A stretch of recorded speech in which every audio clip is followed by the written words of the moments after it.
Welcome my channel. Before we step into one of the most disturbing and whispered legends in New Orleans history, tell me where you're watching from, and don't forget to subscribe. Stories like this aren't pulled from thin air.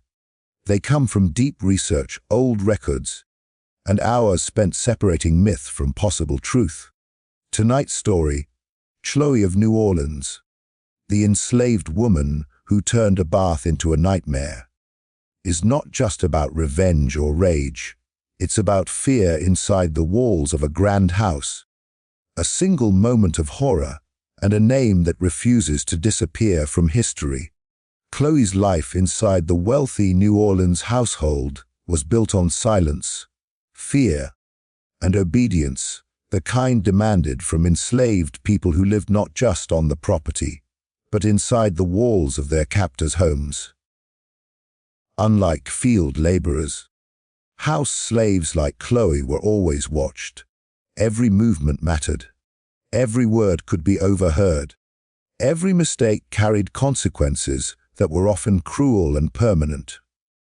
She was young when she arrived, taken from one household and placed into another where appearances meant everything. The family entertained often, hosting guests who admired the elegance of the home, unaware of the tension that lived just beneath its polished floors. Chloe worked long hours as a domestic servant, cleaning rooms, carrying water, preparing meals, and assisting with personal tasks for the women of the house. She learned quickly that invisibility was survival. To be noticed was dangerous, yet to be useful was required. The household expected perfection, but offered no protection. Chloe slept close enough to hear whispered conversations through walls, arguments behind closed doors, secrets never meant for her ears. And that knowledge alone made her vulnerable. Enslaved people were punished not just for disobedience, but for knowing too much. What made Chloe's situation even more dangerous was her forced closeness to the family. She wasn't kept at a distance. She was inside their private world, dressing rooms, bedrooms, and baths. She saw moments of weakness and cruelty, tenderness and rage. The mistress of the house was known for her cold demeanor, demanding absolute control over both her household and those enslaved within it. Any perceived challenge to that control was met with harsh punishment. Chloe understood this better than anyone. She had seen others disappear from the household with no explanation, their names never spoken again. Isolation weighed heavily on her. Unlike field slaves who at least shared collective suffering, Chloe's loneliness was constant. She was surrounded by people yet utterly alone, forbidden from forming real bonds, discouraged from speaking freely even to other servants. Her world shrank to the rooms she cleaned and the commands she obeyed. And over time, resentment began to take root. Not loud or reckless resentment, but the quiet kind that grows when fear and injustice have nowhere to go. There are accounts that Chloe was punished severely for allegedly listening in on private conversations. Whether this was true or merely an excuse is impossible to know, but what followed marked a turning point in her life. The punishment was meant not just to hurt her, but to humiliate her, to permanently mark her as property that had crossed an invisible line. After that day, Chloe reportedly began wearing a green headscarf, even indoors, even while working. It was not fashion. It was concealment. And everyone in the house knew why. From that moment on, Chloe was no longer just a servant trying to survive. She became someone carrying rage, shame, and despair all at once. Yet she continued to serve. She cooked. She cleaned. She moved through the house as expected, but something had shifted. The silence that once protected her now became something darker. The household mistook her obedience for submission, not realizing how dangerous it is when someone has nothing left to lose. Life in the household continued as usual on the surface. Guests laughed. Music played. Meals were served. Children ran through the halls. But Chloe saw the cracks. She saw the cruelty behind polite smiles. She felt the imbalance of power every single day.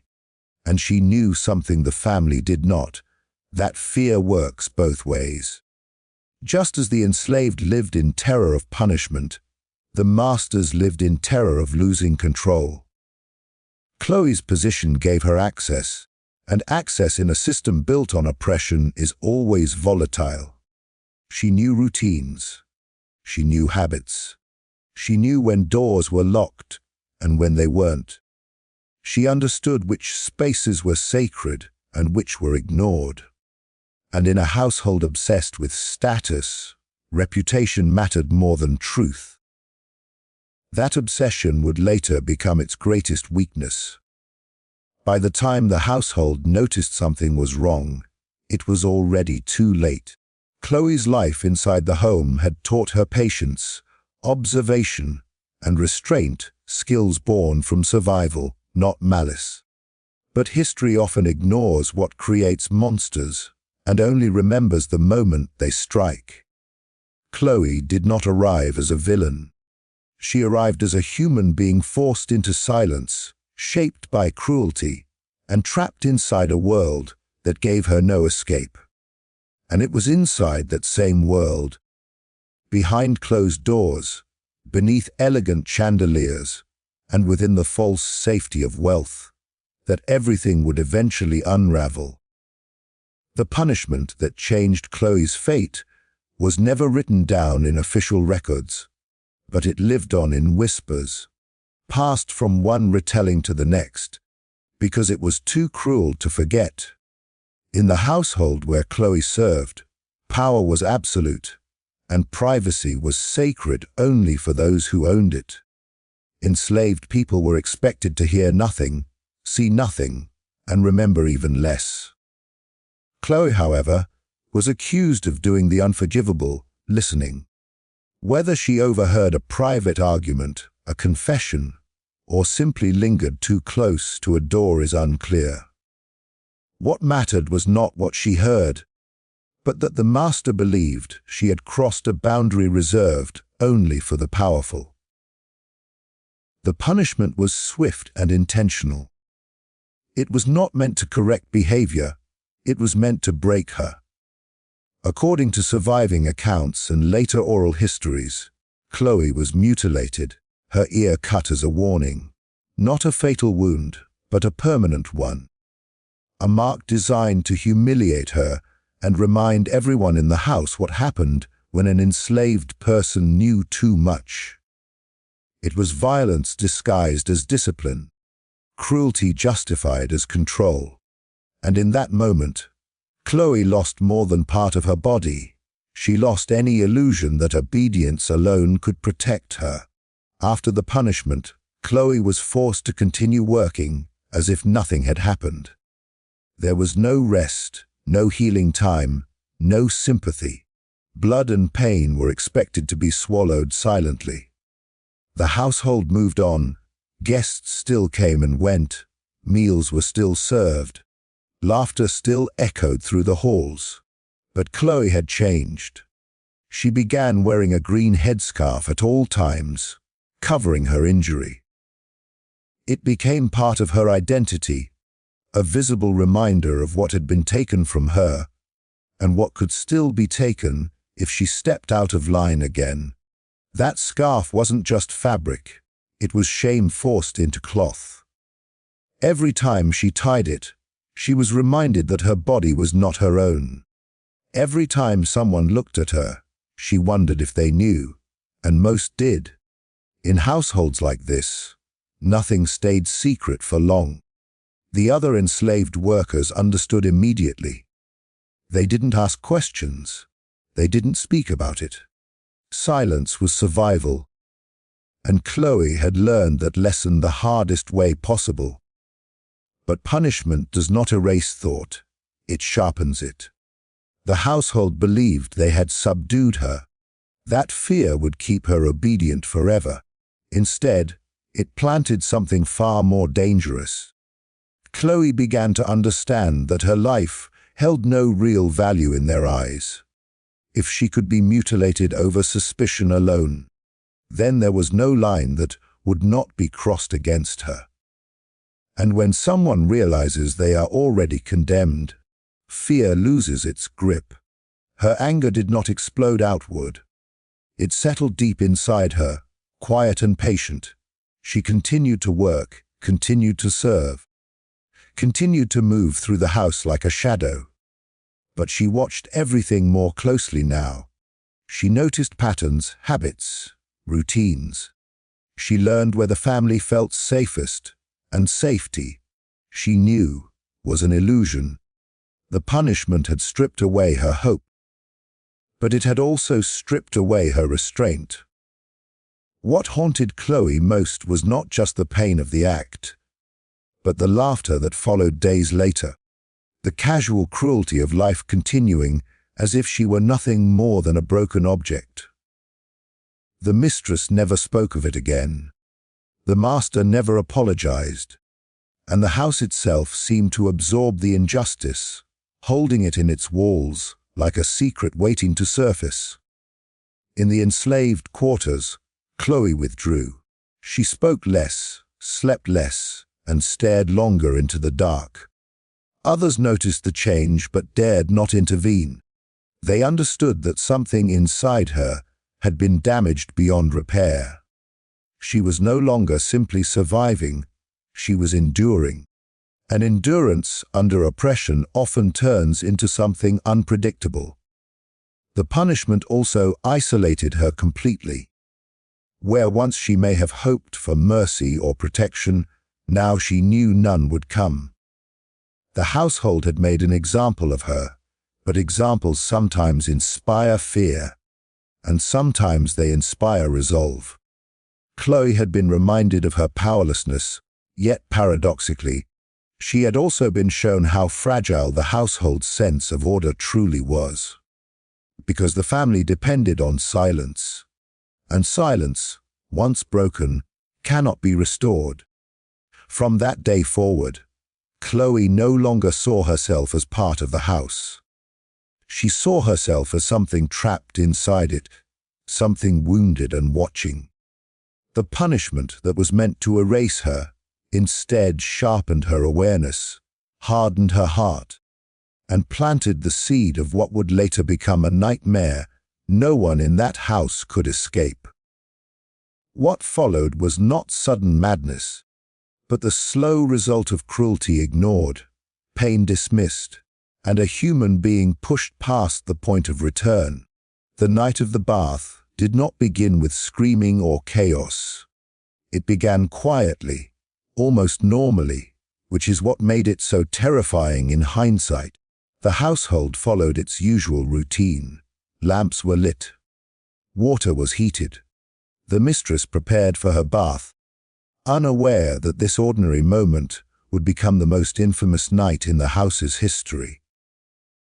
Chloe moved through her duties silently, just as she always had, her green headscarf tied tightly, her face calm, her hands steady. No one watching her would have suspected anything was wrong. Bathing in wealthy New Orleans homes was an intimate ritual. The water was drawn carefully, often infused with herbs or oils. It was a moment of vulnerability, one where the mistress placed complete trust in the enslaved woman attending her. Chloe knew this. She understood that this was one of the few times when power briefly shifted, when the person who ruled the house was defenseless, eyes closed, body relaxed, surrounded by steam and warmth. And Chloe had been preparing for this moment far longer than anyone realized. Accounts differ on what exactly happened, but they all agree on one thing: something was added to the bathwater. Some say it was crushed oleander leaves. Others believe it was a mixture of local poisonous herbs, common in Louisiana folklore and known quietly among enslaved communities for both healing and harm. Whatever it was colorless, dissolving easily into the steaming water. There was no smell strong enough to warn anyone. No immediate reaction. Just silence. The mistress stepped into the tub. At first, nothing seemed wrong. Chloe stood nearby, eyes lowered, waiting. Minutes passed. Then the first sign appeared, a sudden tightening of breath. The mistress complained that the water felt strange, that her chest felt heavy. Chloe did not move. She did not speak. She simply watched.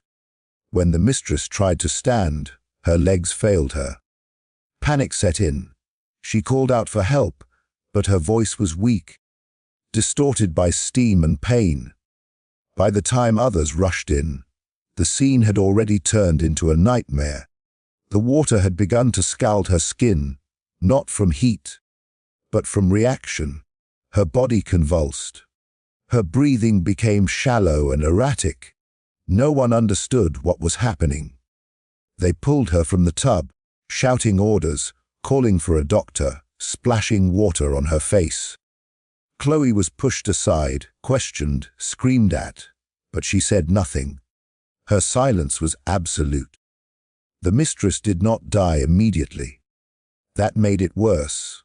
She lingered, drifting in and out of consciousness. Her body weakened. Her voice reduced to faint whispers. Doctors were summoned, but they were baffled. There were no obvious wounds, no signs of drowning, no clear explanation. They spoke of sudden illness, of vapors of shock, but deep down, fear crept in, fear that this was no accident. As the hours passed, the household changed. Panic replaced control. Servants whispered behind closed doors. The children were kept away, sensing something was terribly wrong. And Chloe remained where she was ordered to be, her face unreadable. Some said she was seen staring at the bathwater long after it had cooled, as if listening to it. Others claimed she smiled just once before disappearing into the shadows of the house. When the mistress finally died, the house fell into chaos. Grief mixed with terror. The question no one wanted to ask hung in the air: how could this happen? Baths were meant to soothe, not kill. And yet, this one had turned deadly. The master demanded answers. Accusations flew. Eyes turned toward Chloe.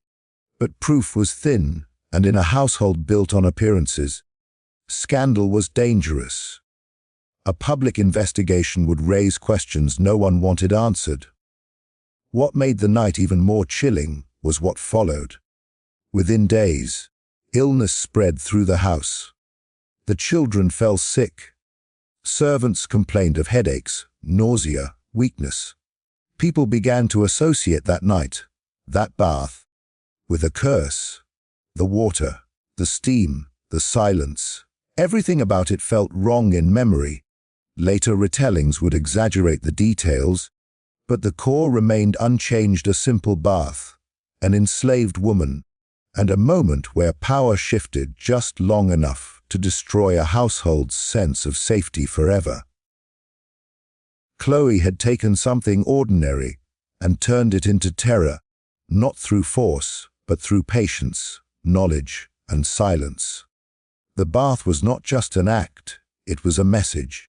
A reminder that even the most controlled environments could become deadly, that cruelty leaves echoes, and that silence, once weaponized, can be far more frightening than screams. From that night on, the house was never clean again, no matter how much water was used.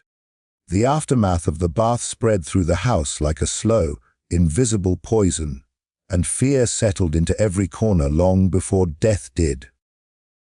At first, the household tried to maintain order. Curtains were drawn, doors were closed, Servants were warned to speak only when spoken to. The master insisted that what happened was an unfortunate illness, nothing more. But houses remember, and so do people. The air itself seemed different, heavier, as if the walls had absorbed what happened in that room and were now breathing it back out. Within days of the mistress's death, the children began to fall ill. It started with small complaints, headaches, dizziness, nausea that came and went without explanation. Doctors were called again, their faces tightening with concern as they examined the children and found nothing they could clearly name. No fever that stayed. No infection they could isolate. Just weakness, sudden and draining, as if something was slowly pulling the life from them. The doctors spoke in cautious tones, blaming bad air, shock, or grief. But the servants whispered another explanation: the bath had poisoned the house. Fear moved faster than facts. Servants avoided the bathing room entirely, refusing to enter even to clean it. Water drawn from the same source as that night was left untouched. People began sleeping in shifts, afraid to close their eyes. Every cough sounded like a warning. Every cry from the children echoed too closely to the screams heard on the night of the bath. The house, once a place of rigid control, slipped into quiet panic. Then the first child died. It was sudden. One moment she was weak but breathing, the next she was gone. No struggle, no final words. Just silence. The doctor could not explain it. He wrote natural causes with a shaking hand, knowing it meant nothing. Grief exploded through the house, but it was not clean grief. It was sharp, suspicious, and filled with dread. The master began to look at everyone differently.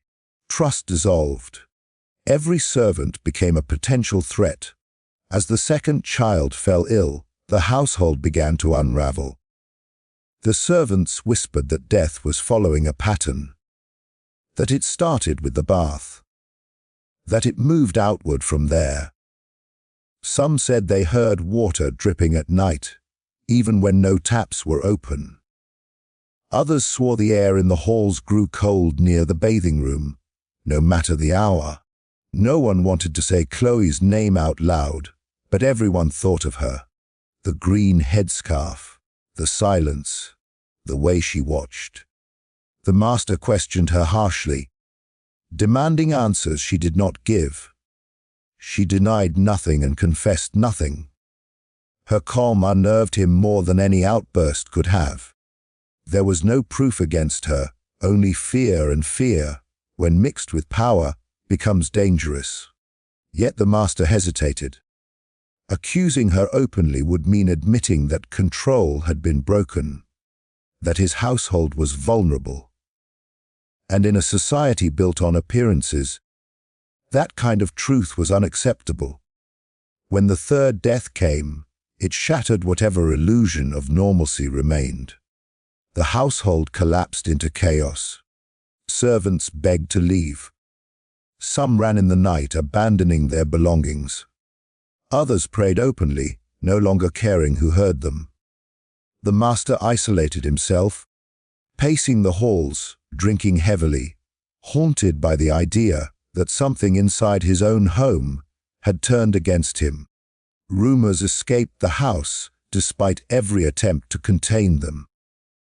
Neighbors whispered of a cursed home, of deaths that followed water and steam. Invitations were withdrawn. Guests stopped visiting. The house that once symbolized status became something people avoided, crossing the street rather than passing its gates. The fear was no longer just inside, it had spread outward. The final death sealed the legend. By then, the house was already considered doomed. Doctors refused to return. Clergy offered prayers but would not stay long. When the last child died, the sound of mourning was swallowed by something deeper, terror. The master reportedly screamed that the house itself had betrayed him, that something inside it had been waiting. What happened to Chloe afterward remains uncertain, and that uncertainty only fed the fear. Some accounts say she was seized by other servants and killed in revenge, her body disposed of quietly, without record. Others say she vanished before anyone could touch her, leaving behind only the green headscarf. There are even stories claiming she was seen walking away from the property at dawn, calm and unhurried, as if nothing had happened at all. The house never recovered. No family stayed long after that. Illness, accidents, and unexplained events followed anyone who tried to live there. Over time, the story hardened into legend. The bath became the turning point, the moment when fear replaced control and silence became deadly. What made the aftermath so haunting was not just the deaths, but how quickly power dissolved. A single act, quiet, calculated, and unseen, had undone an entire household. It revealed how fragile dominance truly was, how easily it could be poisoned from within. The illness and deaths were not just physical, they were symbolic. They marked the collapse of a system that believed itself untouchable. And long after the house emptied and the floors grew dusty, people claimed you could still feel it, that fear, that sickness, lingering like steam that never fully clears, as if the house itself remembered the night when a bath became a nightmare, and death followed wherever the echo of water remained. The legend Chloe left behind did not fade with time. It grew sharper, darker, and more distorted with every retelling. What began as whispers among servants became warnings passed between families, then stories told in hushed voices whenever the house was mentioned. People stopped referring to it as a home at all. It became a place, a reminder, a scar on the city's memory. In New Orleans, where folklore and history blur easily, Chloe's name settled into the space between truth and terror, refusing to belong fully to either. After the deaths, no official explanation ever satisfied anyone. Records were vague, deliberately so. Illness, tragedy, misfortune, words chosen to close doors rather than open them. But stories don't obey records. They live in memory, and memory in a city like New Orleans is stubborn. Servants spoke of Chloe as a woman wronged beyond repair, someone who had been pushed into silence until silence became her weapon. Others painted her as something far darker, turning her into a symbol of vengeance, a figure who punished cruelty with cruelty of her own. Over time, the truth of who she was mattered less than what she represented. The house itself became inseparable from her story. Long after the family left, people claimed it was never truly empty. Neighbors reported hearing footsteps where no one lived, the faint sound of water moving through pipes that were no longer connected. Some swore they heard a woman's breathing near the bathing room, slow and steady, as if someone were standing just behind them in the steam. Whether these experiences were imagination or something else didn't matter.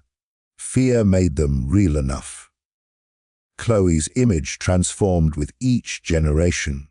In some versions of the story, she was a silent figure wrapped in green, seen standing at the edge of hallways, her face half hidden. In others, she appeared only as a presence, a pressure in the air, a sudden chill, the feeling of being watched. Children growing up nearby were warned not to play near the property. She listens, elders would say, and she remembers. The idea that Chloe had overheard secrets in life became part of her legend in death. A watcher who punished those who believed themselves untouchable. What made her story endure was how perfectly it fit the deeper truths people were uncomfortable facing. Chloe became a mirror reflecting the violence, injustice, and cruelty of the system that enslaved her. The fear surrounding her was not just fear of a ghost, but fear of what happens when oppression finally answers back. In that way, Chloe stopped being just one woman. She became a symbol of silence breaking, of control failing, of power turning inward on itself. Tour guides later softened the story, dressing it in theatrical language for visitors hungry for haunted tales. But beneath the dramatics, the core remained unchanged. A woman enslaved, punished, humiliated. A household destroyed not by outside forces, but from within. A moment of intimacy, a bath, turned into catastrophe. No matter how the details shifted, those elements never disappeared. They anchored the legend to something uncomfortably real. There were even accounts of people who mocked the story, dismissing Chloe as myth, only to leave the house shaken.